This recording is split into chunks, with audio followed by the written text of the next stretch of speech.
नमस्कार दोस्तों, स्वागत है आपका आज एक फिर नई क्लास में।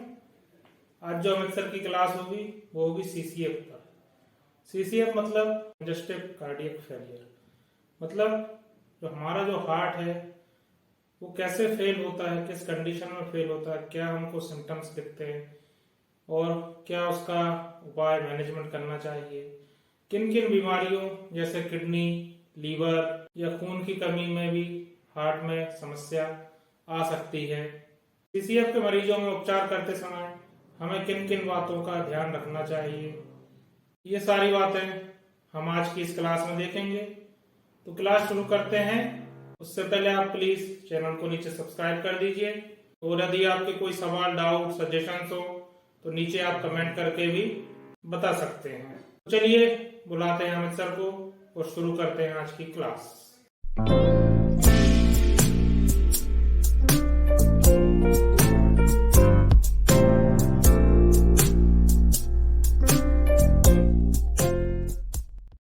कंजेस्टिव कार्डियक फेलियर वर्ड से ही समझ में आ रहा है कि हार्ट जो है, हार्ट अपनी बॉडी की जो ऑक्सीजन डिमांड है उसको पूरा नहीं कर पा रहा है। किसी भी कंडीशन से अगर हार्ट बॉडी की ऑक्सीजन डिमांड पूरी नहीं कर पा रहा है तो अपन बोलेंगे वो पेशेंट फेलियर में है। ठीक, अब वो फेलियर की कंडीशन जो होती है, फेलियर की कंडीशन किन किन कारणों से आ सकती है। पहला, अगर हार्ट को जो है वर्कलोड बढ़ रहा है, मतलब हार्ट को आने वाला जो ब्लड है वो ज्यादा आ रहा है, ठीक है, इसको बोलते हैं प्री लोड। और हार्ट से जो वापस ब्लड निकलता है उसको बोलते हैं आफ्टर लोड, है ना। तो हार्ट को जाने वाला ब्लड अगर ज्यादा आ रहा है तो एक कंडीशन होगी, प्री लोड ज्यादा है। दूसरी कंडीशन क्या हो सकती है, आफ्टर लोड ज्यादा है।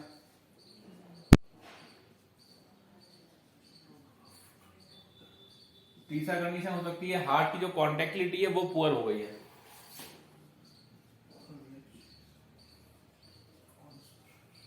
चौथा कंडीशन हो जाता है कि हार्ट की जो रेट है या तो बहुत ज्यादा बढ़ गई है, जिससे कि हार्ट पूरे तरीके से पंप नहीं फेंक पा रहा, या बहुत कम हो गई है, या सीवियर टैकीकार्डिया या सीवियर ब्रेडिकार्डिया। दोनों कंडीशन में हार्ट की जो पंपिंग है, हार्ट की ब्लड सप्लाई है वो नहीं पहुंच पाएगी बॉडी तक। पांचवी कंडीशन क्या हो सकती है,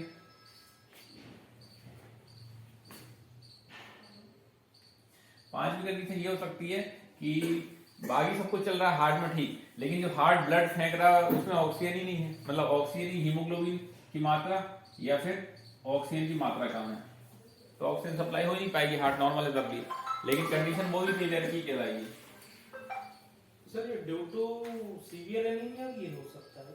लास्ट कंडीशन वही तो बोली है, सीवियर एनीमिया में भी तो अल्टीमेटली फेलियर में जाता है पेशेंट, है ना। सीओपीडी का भी पेशेंट फेलियर में जाता है, तो सब कंडीशन इसमें आ जाएंगी।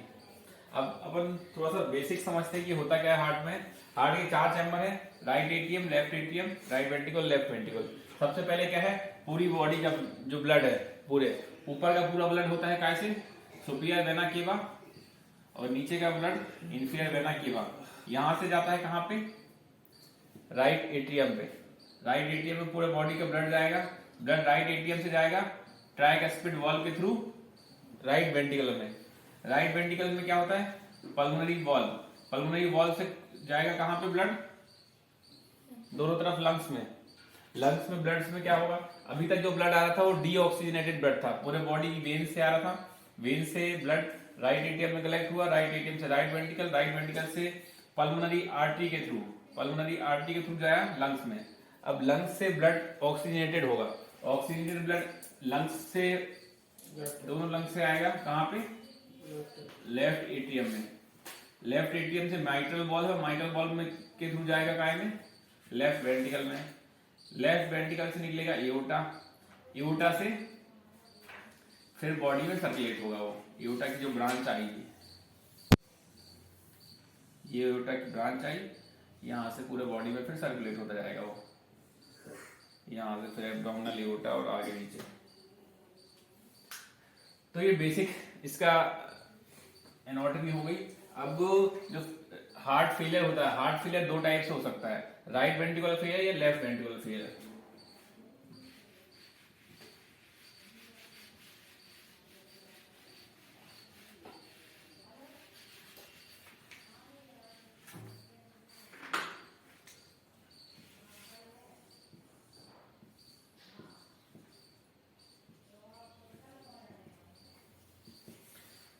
जो राइट वेंट्रिकुलर फेलियर है, राइट वेंट्रिकुलर फेलियर ज्यादातर पल्मोनरी कंडीशन में होता है, ठीक है। राइट वेंट्रिकुलर फेलियर में क्या होगा, पूरे बॉडी से जो आ रहा था ब्लड कहाँ पे आ रहा था, राइट एट्रियम में, और उसके बाद राइट वेंट्रिकल में जा रहा था, राइट वेंट्रिकल से जा रहा था इसमें।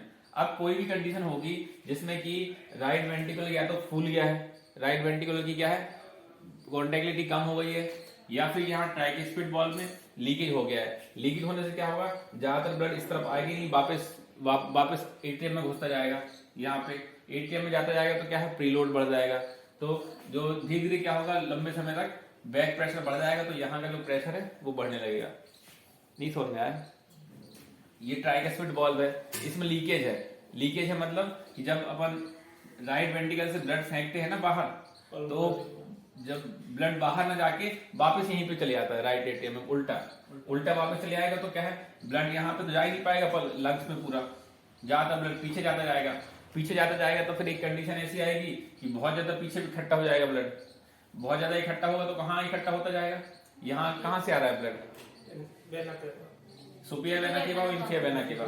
सुपियर वेना केवा दिखती कहाँ से, यहाँ पे जुगुलर वेन दिखती है, तो जुगुलर वेन डायलेटेड हो जाएगी। ये कहाँ से आ रहा है, लिवर से, लिवर से, तो हेपेटोमेगैली मिलने लगेगी, हेपेटोमेगैली, स्प्लीनोमेगैली, उसके बाद क्या होगा नीचे, और नीचे पीडल एडिमा होने लगेगा।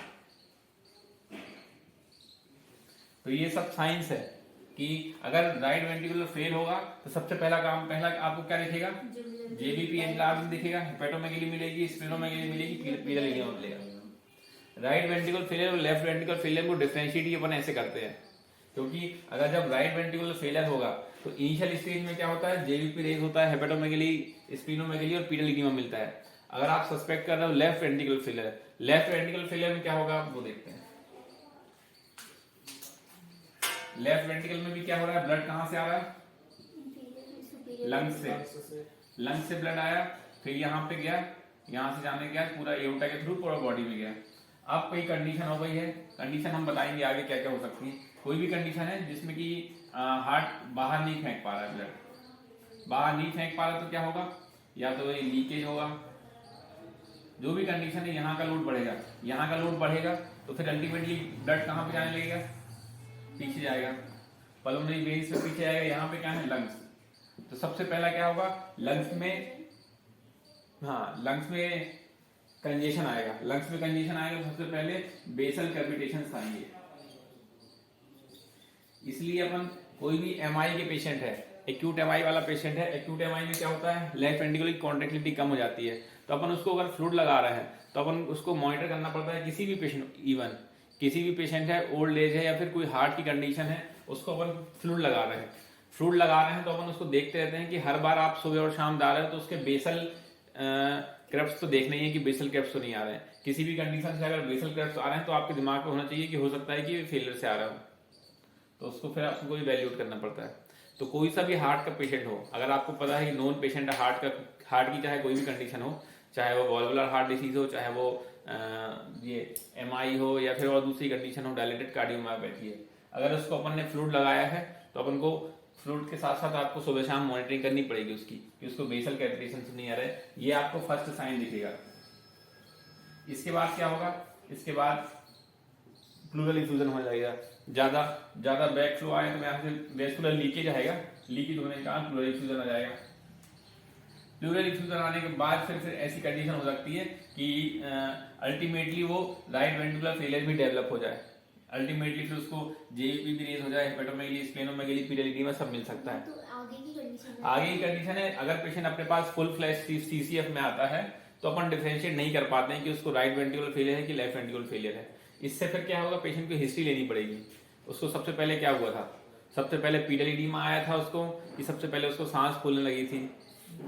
इस कंडीशन में क्या होता है, इस कंडीशन में क्या है, SpO2 बहुत लेट कम होगा, मतलब इन कंडीशन में SpO2 नॉर्मल रहता है, SpO2 जल्दी कम होता है, इस कंडीशन में SpO2 बहुत बाद में कम होता है कार्डियक कंडीशन में। तो अगर कोई पेशेंट है, अगर आ रहा है पेशेंट अपने पास ब्रेथलेसनेस लेके और अपन देखते हैं उसका SpO2 नॉर्मल आ रहा है लेकिन फिर भी उसको ब्रेथलेसनेस हो रही है, तो अपन मानेंगे कि उसको हो सकता है कार्डियक कंडीशन हो। क्योंकि पल्मोनरी कंडीशन होती है उसमें SpO2 डाउन पहले हो जाता है, फिर पेशेंट को ब्रेथलेसनेस आती है और फिर फेलियर के साइन आते हैं। इसमें क्या होता है, पहले ब्रेथलेसनेस होती है, फेलियर के साइन आते हैं, फिर उसको SpO2 डाउन होना चालू होता है। इसका जो है इसमें अपन को ऑर्थोपनिया नहीं मिलेगा, इसमें ऑर्थोपनिया मिलेगा। Orthopnoea difficulty in breathing in lying down condition.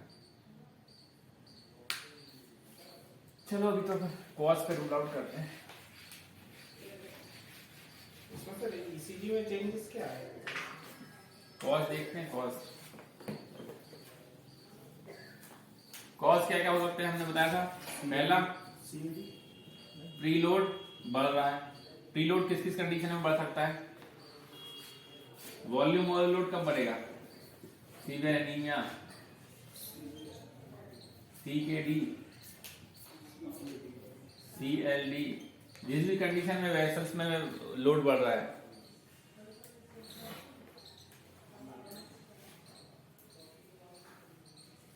और कौन सी कंडीशन में प्रीलोड बढ़ता है?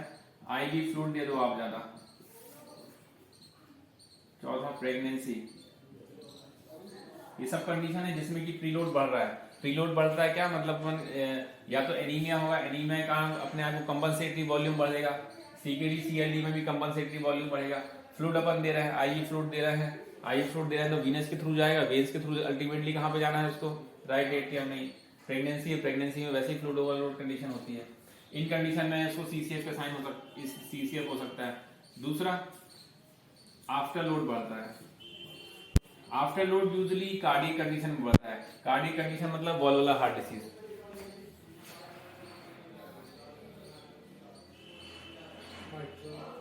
माइट्रल वॉल हो, एओर्टिक वॉल की कंडीशन हो, या तो माइट्रल रिगर्जिटेशन हो, एओर्टिक स्टेनोसिस हो। ज्यादातर वॉल्वुलर हार्ट डिसीज की कंडीशन होती है, उसमें आफ्टर लोड बढ़ जाता है। हार्ट से जाने वाला ब्लड है ना, हार्ट से ज्यादा ब्लड बाहर नहीं जा पाता है, जिसकी कंडीशन से वापस उसमें आ जाता है। एओर्टिक स्टेनोसिस में क्या होगा, यहाँ से जो ब्लड निकलने वाला है निकलेगा तो है नहीं क्योंकि वॉल्व ही टुकड़ा हुआ है यहाँ से। और रिगर्जिटेशन में क्या होगा, ये लीकेज है तो यहाँ जाने की बजाय वापस इसमें चले आएगा तो CCF हो जाएगा। तीसरा, हार्ट की कॉन्ट्रैक्टिलिटी कम है। यूजली अपन अगर CCF वर्ड यूज करते हैं, CCF वर्ड अपन मानते हैं कि अपन उसको लेफ्ट वेंट्रिकुलर फेलियर बोल रहे हैं, राइट वेंट्रिकुलर फेलियर नहीं बोलते हैं, ठीक है। CCF वर्ड का यूज ही होता है कि पेशेंट को लेफ्ट वेंट्रिकुलर फेलियर मानते हैं अपन। तीसरा, हार्ट की कॉन्ट्रैक्टिलिटी कम हो गई। हार्ट की कॉन्ट्रैक्टिलिटी किस किस कंडीशन में कम हो जाएगी? पहला,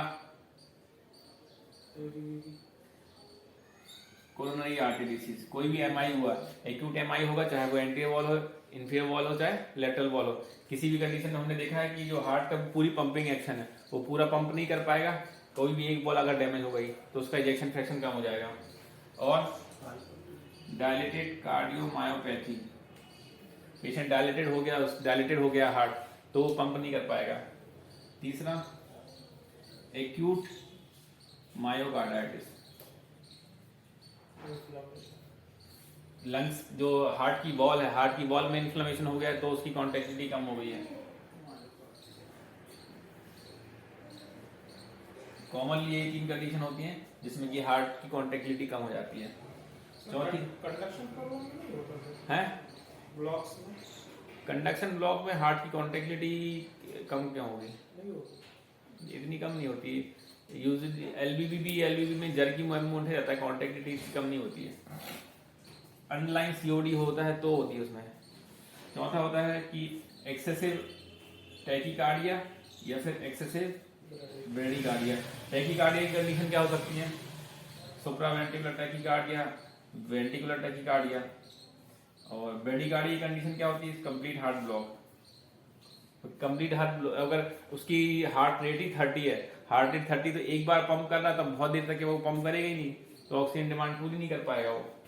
और ऐसी टैकीकार्डिया, बहुत ज्यादा टैकीकार्डिया हो गया, 150 से भी ऊपर हार्ट रेट है, तो इतनी जल्दी हार्ट कॉन्ट्रैक्ट कर जाएगा कि वो ब्लड बाहर जा ही नहीं पाएगा उसका, तो ब्लड की डिमांड पूरी नहीं कर पाएगा और बैक प्रेशर बढ़ेगा।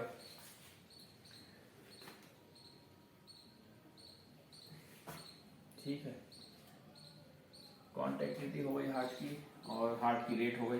इसके बाद आते हैं जो हार्ट जो चीज पंप कर रहा है, मतलब ब्लड पंप कर रहा है, ब्लड में ऑक्सीजन ही नहीं है, या तो ब्लड में ऑक्सीजन नहीं होगी या ब्लड में हीमोग्लोबिन नहीं हो, दोनों कंडीशन हो सकती हैं। हीमोग्लोबिन कम होगा एनीमिया की कंडीशन में, या फिर ऑक्सीजन कम नहीं होगी सीओपीडी की कंडीशन में।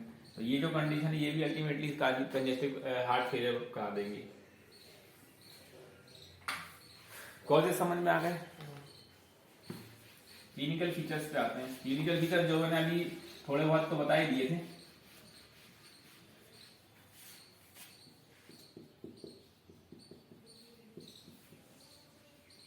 क्लिनिकल फीचर में सबसे पहले पेशेंट का कंप्लेंट होगी ब्रेथलेसनेस, जो कि कॉमन ही है। ब्रेथलेसनेस तो कंप्लेंट करेगा ये पेशेंट, हार्ट फेलियर में जा रहा है, ब्रेथलेसनेस। दूसरा पीडल एडिमा, ये कंप्लेंट्स है, सिम्टम्स है। ये ब्रेथलेसनेस की ग्रेडिंग कोई सी भी हो सकती है, 1 से लेकर 4 तक। पीडल एडिमा होगा, pedal oedema usually pitting type का होगा।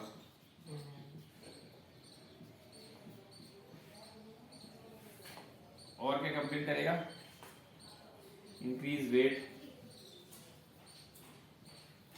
एब्डोमिनल डिस्टेंशन या फिर डिस्पेप्सिया। पीडल एडिमा के साथ फेशियल पफिंग भी कर सकता है कंप्लेंट। एब्डोमिनल डिस्टेंशन के साथ साथ डिस्पेप्सिया भी करेगा, क्योंकि जो गैस्ट्रिक वॉल है, गैस्ट्रिक वॉल की भी जो वेन्स है वो भी डायलेट हो जाएंगे, उससे डाइजेशन प्रॉपर नहीं होगा। इसलिए जो हार्ट फेलियर वाले पेशेंट है यूजुअली गैस्ट्राइटिस की कंप्लेंट करते रहते हैं, गैस बन रही है बहुत ज्यादा।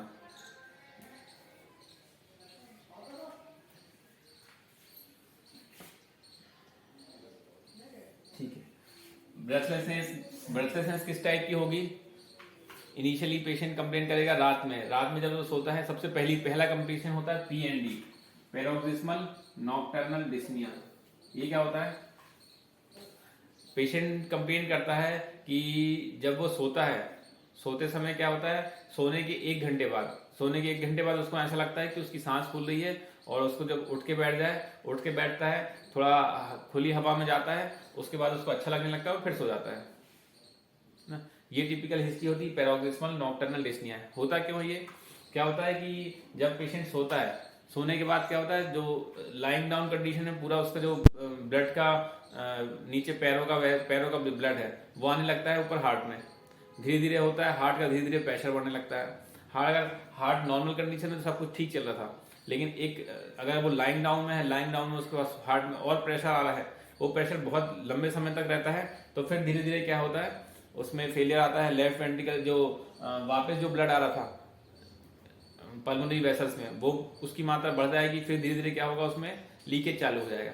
लीकेज चालू होगा तो उसमें डिस्निया फील होने लगेगी, और जैसे ही वो तुरंत उठ के बैठेगा, पूरा ब्लड वहां से वॉश हो जाएगा, आफ्टर लोड उसका प्री लोड कम हो जाएगा हार्ट का, तो उसको अच्छा लगने लगेगा, फिर सो जाएगा। इसीलिए एलिवेट करके सुलाते हैं। इसलिए जो है हार्ट फेलियर वाले पेशेंट को अपन सीधे ऐसे ही बोलते हैं कि उसको जो कमर है, कमर से ऊपर का भाग ऊपर ही रखना है, जो पैर का ब्लड वहीं के वहीं रहने दो, यहाँ से ऊपर मत आने दो। यहाँ से ऊपर आएगा तो रात में उसको नींद सोने में दिक्कत होगी। सब पेशेंट कंप्लेंट यही करते हैं ऑर्थोपनिया, जैसे ही लेटते हैं सांस फूलने लगती है, थोड़ी देर बाद बैठ जाओ, बैठे बैठे सो रहे हम 3 दिन से, जैसे ही लेटेंगे क्या होगा, पूरा ब्लड यहाँ का फिर हार्ट में जाएगा, हार्ट का प्रेशर बढ़ेगा तो फिर अल्टीमेटली लंग्स में पानी भरने लगेगा। ठीक है, तो ये टिपिकल ब्रेथलेसनेस है। ब्रेथलेसनेस की हिस्ट्री ऐसी देंगे। ऑर्थोपनिया मिलेगा, शुरुआत पीएनडी से होगी। ये पीएनडी हर कोई को पता नहीं चलता है। अगर पीएनडी कोई क्रोनिक कंडीशन है, मतलब कोई वॉल्वुलर कंडीशन क्योंकि बहुत लंबे समय तक है, वॉल्वुलर कंडीशन वाले पेशेंट कई बार हिस्ट्री दे देते हैं, उसकी बहुत डिटेल में हिस्ट्री लो तो बता देते हैं कि थोड़ी बहुत हमें पीएनडी की दिक्कत होती थी, लेकिन इतनी हिस्ट्री लेने का टाइम किसी के पास होता नहीं है। अपन सीधे इसको बोल देते हैं कि एट प्रेजेंट उसको क्या हो रहा है, ब्रेथलेसनेस किस टाइप की हो रही है, चलने फिरने में ज्यादा हो रही है कि लेट जाते हो तब लेटने में ज्यादा हो रही है। तो अगर लाइन डाउन में ब्रेथलेसनेस हो रही है तो टिपिकली कार्डियक ही है ना। पीडल इडीमा है, पीडल इडीमा यूजुअली प्रीडोमिनेट कर रहा है कि पोस्ट डोमिनेट कर रहा है। प्रीडोमिनेट मतलब पहले पीडल इडीमा आता है कि पहले ब्रेथलेसनेस हुई है, ये पूछना बहुत जरूरी है, क्योंकि अगर राइट वेंट्रिकुलर फेलियर होगा या फिर सीओपीडी होगा या फिर सीकेडी होगा या सीएलडी होगा, सब में पीडल इडीमा होता है, लेकिन सब में क्या होगा, पीडल इडीमा पहले आएगा उसके बाद ब्रेथलेसनेस होगी। इसमें क्या होगा, लेफ्ट वेंट्रिकुलर फेलियर में पहले ब्रेथलेसनेस होगी उसके बाद पीडल इडीमा आएगा। तो ये पीडल इडीमा आपको ये देखना है कि आया कब है, पहले ब्रेथलेंस के पहले आया था, ये ब्रेथलेंस के बाद में आया था। इंक्रीज वेट की हिस्ट्री देगी क्योंकि हार्ट पंप कर नहीं पा रहा है, बैक प्रेशर जाएगा, वेस्कुलर लीकेज बढ़ेगा, वेट बढ़ ही जाएगा उसका। एब्डोमिनल डिस्टेंशन की इसकी भी कोई, जो राइट वेंट्रिकुलर फेलियर होते हैं, राइट वेंट्रिकुलर फेलियर में क्या होता है, एब्डोमिनल डिस्टेंशन बहुत पहले हो जाएगा, उसके बाद पीडल इडीमा आएगा। लेफ्ट वेंट्रिकुलर फेलियर में एब्डोमिनल डिस्टेंशन बहुत बाद में आएगा, ठीक है। वो आपको एनाटॉमी से समझ में आ गया होगा क्यों आता है लेफ्ट वेंट्रिकुलर में बाद में। तो ये होगा सिम्टम्स। साइन क्या क्या मिलेंगे अपन को,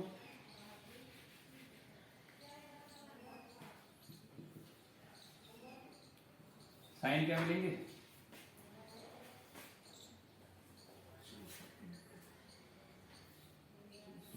हार्ट रेट से चालू करें, हार्ट रेट बढ़ी हुई मिलेगी।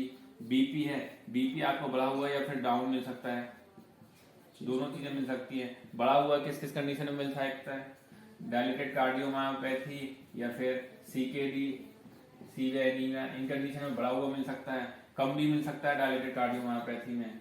और सीवियर अगर हाइपरटेंशन होगा, सीवियर टैकीकार्डिया है, उस कंडीशन में बीपी कम मिल सकता है। हार्ट रेट के बाद आते हैं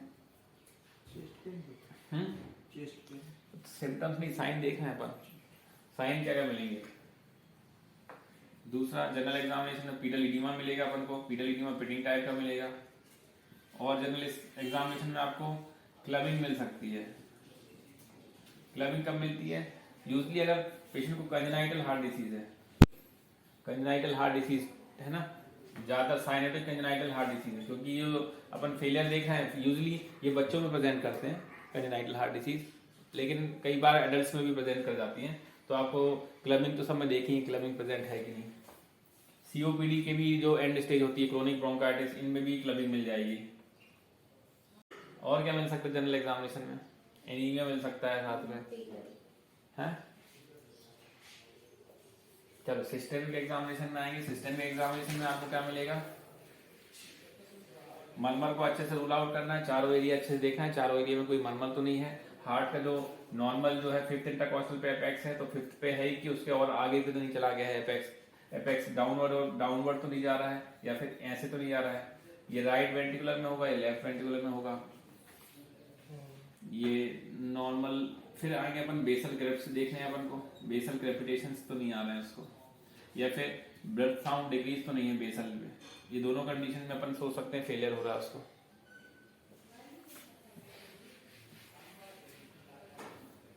साइंस के बाद आगे अपन ट्रीटमेंट पे। ट्रीटमेंट क्या है फेलियर का, सर ईसीजी में कोई चेंजेस मिलेंगे उसमें?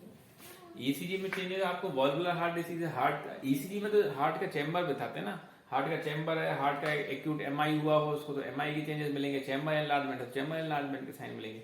फेलियर तो क्लिनिकल डायग्नोसिस है, फेलियर में ईसीजी का कोई रिलेशन नहीं। ट्रीटमेंट बताओ, ट्रीटमेंट में सबसे पहला है most common preload reduction. Preload reduction है, प्रीलोड रिडक्शन के लिए कॉमन दवाई है लेसिक्स, फुरासेमाइड है, ये ड्रग ऑफ चॉइस है फेलियर की। डोज कितना है, 200 मिलीग्राम पर डे दे सकते हैं अपन, मैक्सिमम डोज। स्टार्ट कर सकते हैं, स्टार्ट तो कितने से भी कर लो, इसका सिर्फ कंट्राइंडिकेशन ये है कि less than 90 mm of Hg systolic BP है तो उसको नहीं देते हैं अपन, या फिर गार्डेड देते हैं। ये कोई एब्सोल्यूट कंट्राइंडिकेशन नहीं है। अगर आपको लेस देन 90 है, लेस देन 80 भी है तो भी अपन इन्फ्यूजन में, स्लो इन्फ्यूजन में तो दे ही सकते हैं। 200 तक है, मतलब 60 मिलीग्राम टीडीएस देते हैं। इसके अलावा इससे ज्यादा अच्छी ड्रग आ गई है टॉर्सेमाइड डाइटोर नाम से। डाइटोर का डोज जैसे इसका आधा होता है, जैसे दे इसको भी 200 तक सकते हैं, लेकिन इसकी जो इफेक्टिविटी है वो ज्यादा अच्छी होती है। तो डाइटोर ज्यादा अच्छी है अगर लेसिक्स से काम नहीं चल रहा हो तो। प्रीलोड रिडक्शन के अलावा क्या दे सकते हैं, after load reduction. After load reduction के लिए ड्रग्स होती हैं, पहली है वासोडाइलेटर, बीटा ब्लॉकर, और क्या ये एस इनहिबिटर्स, और नाइट्रोग्लिसरीन। नाइट्रोग्लिसरीन अपन यूजुअली कार्डियक पेशेंट में ये तीनों ड्रग एडवाइस करते हैं, beta blocker, ACE inhibitor, nitroglycerin. ACE inhibitor कौन सी है, ramipril, captopril, enalapril. Beta blocker अपन दे ही रहे हैं, मेटेक्सेल, नाइट्रोग्लिसरीन देते ही हैं। तो ये सब आफ्टर लोड रिडक्शन में काम करती हैं। इसके अलावा अगर हार्ट की कॉन्ट्रैक्टिलिटी कम है, हार्ट की कॉन्ट्रैक्टिलिटी बढ़ाने के लिए ड्रग्स होती हैं। ओरल में तो एक ही ड्रग्स अवेलेबल है, डिजॉक्सिन, जो कि हार्ट की कॉन्ट्रैक्टिलिटी बढ़ाती है।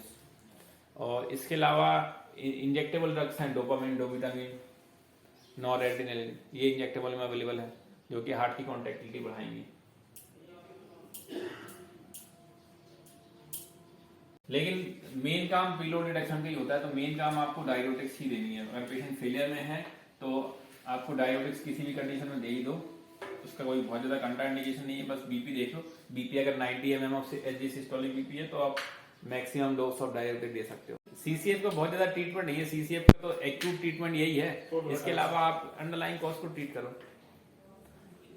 सबसे पहले डायग्नोस होना चाहिए, सीसीएफ डायग्नोसिस करो। सीसीएफ की डायग्नोसिस करना कई बार टिपिकल हो जाता है कि पेशेंट आता है, उसको कंफ्यूजन अपन को सिर्फ एक चीज में होता है, पेशेंट को कार्डियक है कि रेस्पिरेटरी है। टाइम नहीं है मेन तो सबसे बड़ी बात, टाइम नहीं है अपने पास तो उतना अच्छे से अपन हिस्ट्री ले पाए, उतने अच्छे से अपन इवेल्यूएट कर पाए।